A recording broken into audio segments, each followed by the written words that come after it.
Welcome to a new episode of Trading Academy by Namrud. This is the first step to derivatives expertise. We will discuss options, their types, key terms, and uses.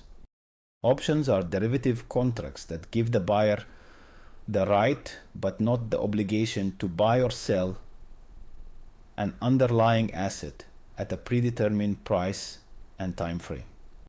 Call options give the holder the right to purchase an underlying asset at a predetermined strike price within a specific time frame, without any obligation to do so. When purchasing a call option, one is making a speculation that the value of the underlying asset will increase. You will need to pay the option premium to the seller of the call option in order to enter this position. If the market price of the asset is higher than the strike price by an amount greater than the premium paid, the buyer has the opportunity to exercise the option and make a profit.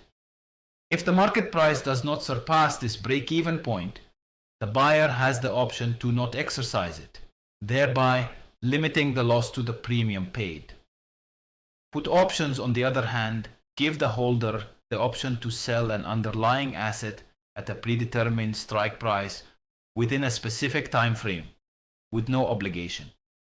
If you purchase a put option, you are making a speculation that the value of the underlying asset will decrease.